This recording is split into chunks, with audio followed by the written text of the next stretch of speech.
নমস্কাৰ, আশা কৰোঁ আপোনালোক সকলো ভালে আছে।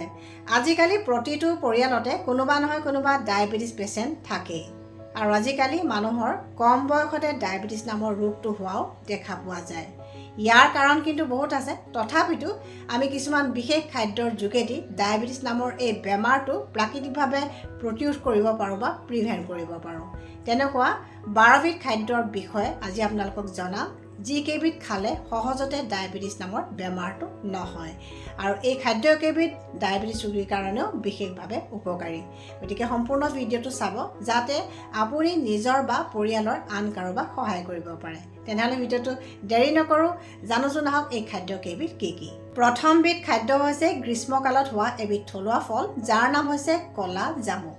ক'লা জামুকত আছে জাম্বলিন আৰু জাম্বচিন নামৰ দুটা বিশেষ ধৰণৰ যৌগ, যিয়ে আমাৰ পেনক্ৰিয়াছ বা অগ্নাশয়টোক হেল্ডি ৰাখে, ফাংচন ভালে ৰাখে, ইনচুলিন হৰমনৰ চিক্ৰেশ্যন বা নিঃসৰণটো নৰ্মেল কৰি ৰাখে আৰু আমাৰ তেজৰ শৰ্কৰা বা ব্লাড চুগাৰটো নৰ্মেল কৰি ৰাখে। আৰু ইয়াৰ গ্লাইচেমিক ইণ্ডেক্স আৰু গ্লাইচেমিক লোড দুয়োটাই কম হোৱাৰ কাৰণে সুস্থ ব্যক্তিৰ কাৰণেও উপকাৰী আৰু ডায়েবেটিছ ৰোগীৰ ব্লাড চুগাৰ কণ্ট্ৰল কৰাটো উপকাৰী। তদুপৰি জামুকত আছে ভিটামিন চি আৰু আইৰণ, গতিকে ৰক্তহীনতা বা এনিমিয়া দূৰ কৰে।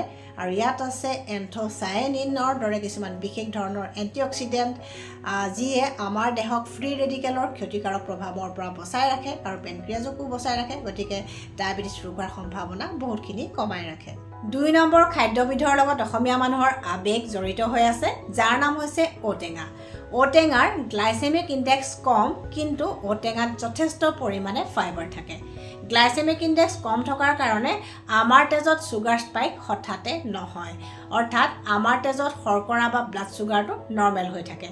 আৰু ইয়াত থকা ফাইবাৰে আমাৰ খাদ্যত থকা কাৰ্বহাইড্ৰেট বা গ্লুক'জৰ এবজৰ্পশ্যন বা শোষণটো শ্ল' কৰি দিয়ে, যাৰ কাৰণে ব্লাড চুগাৰটো নৰ্মেল হৈ থাকে। গতিকে এজন সুস্থ ব্যক্তিয়ে যদি ঔটেঙা খোৱাৰ অভ্যাস কৰে, তেতিয়া সহজতে ডায়েবেটিছ নামৰ ৰোগটো নহয়। আৰু যিসকলৰ ডায়েবেটিছ আছে তেওঁলোকেও যদি ঔটেঙা নিয়মীয়াকৈ খায়, তেতিয়া তেওঁলোকৰ ব্লাড চুগাৰ কণ্ট্ৰল কৰাটো সহায় কৰে। এজন সুস্থ ব্যক্তি আৰু এজন ডায়েবেটিছ ৰোগীয়ে ঔটেঙা খোৱাৰ নিয়মবোৰ কিছু পৰিমাণে বেলেগ বেলেগ। এজন সুস্থ ব্যক্তিয়ে ডায়েবেটিছ ৰোগ নহ'বৰ কাৰণে ঔটেঙা দাইলত দি বা আঞ্জা কৰি খাব পাৰে, কিন্তু এজন ডায়েবেটিছ ৰোগীয়ে এইদৰে দাইলত দি বা আঞ্জা কৰি খালেই নহ'ব, তেওঁলোকে ঔটেঙা এটা বেলেগ পদ্ধতিত খাব পাৰে। ঔটেঙা শুকুৱাই গুড়ি কৰি বটলত ভৰাই ৰাখিব লাগে আৰু তাৰে গুড়ি এচামুচ অৰ্থাৎ 5 গ্ৰাম ঔটেঙাৰ গুড়ি এগিলাচ পানীত মিহলাই খাদ্য খোৱাৰ এঘণ্টামানৰ আগত নিয়মীয়াকৈ খোৱাৰ অভ্যাস কৰিব পাৰে, দিনে এবাৰ বা দুবাৰ। অৱশ্যে এইটোৱে একমাত্ৰ চিকিৎসা হ'ব নোৱাৰে, ইয়াৰ লগতে সঠিক খাদ্য আৰু শাৰীৰিক পৰিশ্ৰমো দৰকাৰ আৰু প্ৰয়োজন সাপেক্ষে ডাক্তৰৰ পৰামৰ্শৰো দৰকাৰ হয়। 3 নম্বৰ খাদ্যবিধ সোৱাদত তিতা হোৱাৰ বাবে বহুতে খাই ভাল নাপায়। এই খাদ্যবিধৰ নাম হৈছে তিতা কেৰেলা। তিতা কেৰেলাত আছে এটা বিশেষ ধৰণৰ যৌগ, যিয়ে আমাৰ পেনক্ৰিয়াজৰ ফাংচন ভালে ৰাখে, ইনচুলিন হৰমনৰ চিক্ৰেশ্যনটো নৰ্মেল কৰি ৰাখে আৰু সেইকাৰণে ব্লাড চুগাৰো আমাৰ নৰ্মেল কৰি ৰাখে বা নিয়ন্ত্ৰণ কৰি ৰাখে। আৰু ইয়াৰ গ্লাইচেমিক ইণ্ডেক্স আৰু গ্লাইচেমিক লোড দুয়োটাই কম হোৱাৰ কাৰণে আমাৰ তেজৰ ব্লাড চুগাৰটো নৰ্মেল কৰি ৰাখে বা বেলেঞ্চ কৰি ৰাখে। এজন সুস্থ ব্যক্তিয়ে মাজে মাজে তিতা কেৰেলা বইল কৰি বা পিটিকা কৰি বা ভাজি কৰি খাব পাৰে। এইদৰে খাই থাকিলে ডায়েবেটিছ ৰোগ হোৱাৰ সম্ভাৱনা বহুতখিনি নেচাৰেলি কমি থাকে। আৰু যাৰ ডায়েবেটিছ আছে তেওঁলোকে তিতা কেৰেলা 2টা নিয়মত খাব পাৰে। এটা নিয়ম হৈছে জুচ কৰি খোৱাটো আৰু 2 নম্বৰ নিয়মটো হৈছে পাউডাৰ কৰি খোৱাটো। তিতা কেৰেলা শুকুৱাই পেলাই গুড়ি কৰি বটলত ভৰাই ৰাখিব লাগে আৰু তাৰে এচামুচ পাউডাৰ অৰ্থাৎ 5 গ্ৰাম পাউডাৰ এগিলাচ পানীৰ লগত মিহলাই দিনত ভাত খোৱাৰ এঘণ্টামানৰ আগত নিয়মীয়াকৈ খাব পাৰে। 4 নম্বৰ খাদ্যবিধক এবিধ ছুপাৰ ফুড বুলি কোৱা হয়, যাৰ নাম হৈছে মৰিংগা লিফ বা ছজিনা পাত। ছজিনা পাতত আছে ক্ল'ৰজেনিক এচিড নামৰ এটা বিশেষ ধৰণৰ এণ্টিঅক্সিডেণ্ট, যিয়ে আমাৰ তেজৰ শৰ্কৰা বা ব্লাড চুগাৰটো নৰ্মেল কৰি ৰখাত সহায় কৰে। আৰু ইয়াত আছে কুৱেৰচেটিন নামৰ এটা বিশেষ ধৰণৰ এণ্টিঅক্সিডেণ্ট, যিয়ে আমাৰ ব্লাড প্ৰেছাৰ অৰ্থাৎ ৰক্তচাপটো নৰ্মেল কৰি ৰখাত সহায় কৰে। গতিকে এজন সুস্থ ব্যক্তি বা এজন ডায়েবেটিছ ৰোগীয়ে ছজিনা পাত মাজে মাজে আঞ্জা কৰি খাব পাৰে বা ভাজি কৰি খাব পাৰে, বা ছজিনা পাতৰ গুড়ি দৈনিক এচামুচকৈ নিয়মীয়াকৈ খাব পাৰে। 5 নম্বৰ খাদ্যবিধক আয়ুৰ্বেদিক চিকিৎসা পদ্ধতিত ৰসায়ন ঔষধি বুলি কোৱা হয়, যাৰ নাম হৈছে আমলখি। আমলখি আমাৰ ডাইজেশ্যন ভাল কৰে, আমলখি আমাৰ দেহৰ মেটাবলিজিম ভাল কৰে, অৰ্থাৎ আমাৰ দেহৰ শৰ্কৰা বা কাৰ্বহাইড্ৰেটৰ মেটাবলিজিমো ভাল কৰে, যাৰ কাৰণে আমাৰ দেহৰ বা আমাৰ তেজৰ ব্লাড চুগাৰটো নৰ্মেল হৈ থাকে। আৰু আমি যদি প্ৰাকৃতিকভাৱে ডায়েবেটিছ ৰোগটো প্ৰতিৰোধৰ নিয়ন্ত্ৰণ কৰিব খোজোঁ তেন্তে আমি আমলখিৰ ছিজনত আমলখি কেঁচাই চুবাই খাব পাৰোঁ, নাইবা আমলখিৰ জুচ বা ৰস খাব পাৰোঁ। আৰু আমলখিৰ অফ ছিজনত আমি আমলখি শুকুৱাই গুড়ি কৰি তাৰ চূৰ্ণ বা পাউডাৰটো আমি নিয়মীয়াকৈ খাব পাৰোঁ। 6 নম্বৰ খাদ্যবিধ আমি সৌন্দৰ্য চৰ্চাতহে বেছিকৈ ব্যৱহাৰ কৰোঁ, যাৰ নাম হৈছে নিমপাত। এসপ্তাহ বা 10 দিনমানৰ মূৰে মূৰে দিনত আমি ভাতৰ লগত যদি নিমপাত ভাজি খোৱাৰ অভ্যাস কৰোঁ তেতিয়া ই প্ৰাকৃতিকভাৱে ডায়েবেটিছ ৰোগটো প্ৰতিৰোধ কৰে বা প্ৰিভেণ্ট কৰে। আৰু যাৰ ডায়েবেটিছ আছে বা যিয়ে ব্লাড চুগাৰটো কণ্ট্ৰল কৰি ৰাখিব খোজে তেওঁলোকে 2 খিলা বা 3 খিলা নিমপাত ৰাতিপুৱা খালী পেটত নিয়মীয়াকৈ খাব পাৰে।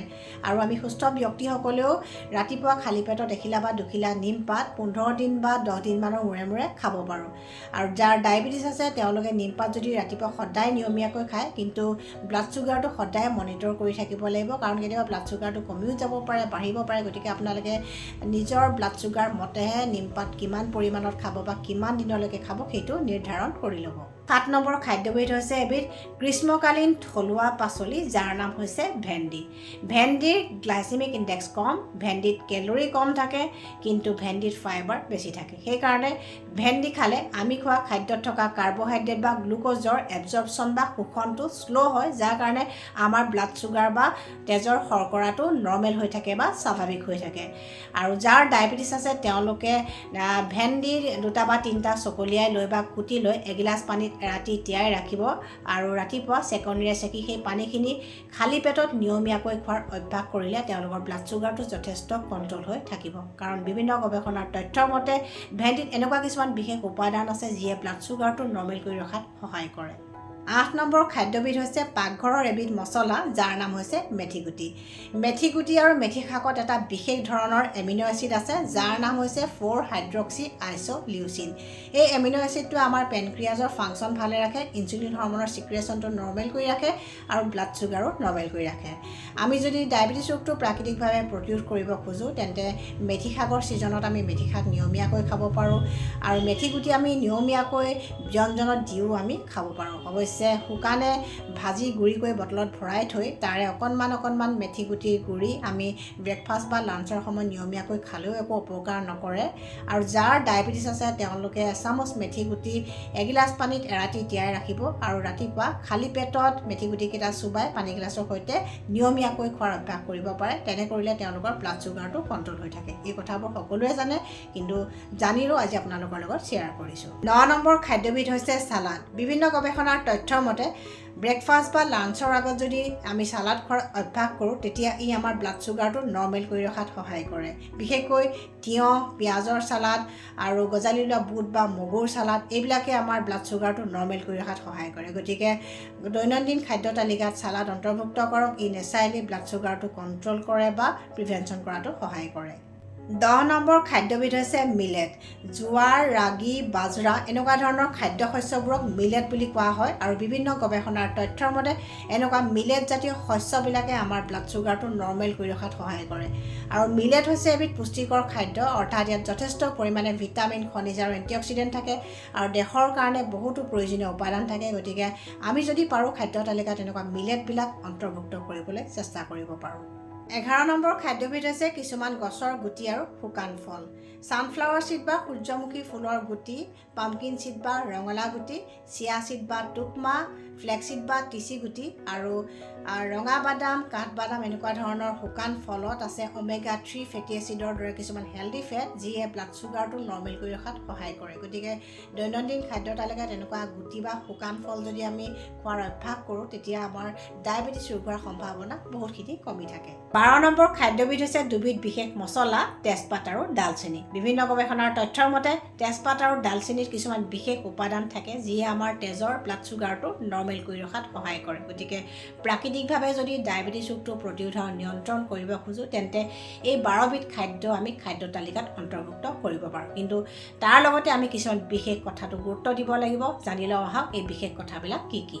হাই গ্লাইচেমিক ইণ্ডেক্স থকা খাদ্যবোৰ যিমান পাৰে কমাই খাবলৈ চেষ্টা কৰক, যেনে হোৱাইট ব্ৰেড, ৰিফাইন ফ্ল'ৰ বা ময়দাৰ খাদ্য, পেষ্ট্ৰি, কুকিজ আদি বেকাৰীৰ খাদ্য, মিঠাই, ক'ল্ড ড্ৰিংকছ, জুচ, ৰঙালাও, আলু আৰু পেকেটত সংৰক্ষণ কৰা খাদ্য, এনেকুৱা যিমানবোৰ খাদ্য আছে সেইবিলাকত যথেষ্ট পৰিমাণে গ্লাইচেমিক ইণ্ডেক্স থাকে। গতিকে এই খাদ্যবোৰ খালে ডায়েবেটিছ ৰোগ হোৱাৰ সম্ভাৱনা থাকে। গতিকে এইবোৰ এটা লিমিটেড এমাউণ্টতহে খাব, বেছি পৰিমাণে খালে ডায়েবেটিছ ৰোগ হোৱাৰ সম্ভাৱনা বাঢ়ি যায়। ডেইলি 45 মিনিটছ বা এঘণ্টামানকৈ যিকোনো ধৰণৰ এক্সাৰচাইজ কৰাৰ অভ্যাস গঢ়ি তোলক। ৰাতি 6 ঘণ্টাৰ পৰা 7 ঘণ্টা ডেইলি শোৱাৰ অভ্যাস কৰক আৰু য়োগা, মেডিটেশ্যন বা প্ৰাণায়ামৰ দ্বাৰা যিমানবোৰ ষ্ট্ৰেছ আছে সেই ষ্ট্ৰেছবিলাকৰ পৰা দূৰত থকাৰ অভ্যাস কৰক। কাৰণ এই সৰু সৰু কথাবিলাক আমি গুৰুত্ব নিদিয়াৰ বাবে আজিকালি ডায়েবেটিছৰ দৰে লাইফষ্টাইল ডিজিজবিলাক হ'বলৈ ধৰিছে। গতিকে এই 12বিধ খাদ্য খোৱাৰ লগতে এই সৰু সৰু কথাবিলাক যদি মানি চলা যায় তেতিয়া সহজতে ডায়েবেটিছ ৰোগ হোৱাৰ সম্ভাৱনাটো কমি থাকে। গতিকে যদি আপোনালোকে আজিৰ ভিডিঅ'টো চাই ভাল পাইছে প্লিজ শ্বেয়াৰ কৰিব আৰু নতুন ভিউৱাৰ্ছসকলে মোৰ চেনেলটো ছাবস্ক্ৰাইব কৰিবলৈ নাপাহৰিব। Stay healthy, stay happy.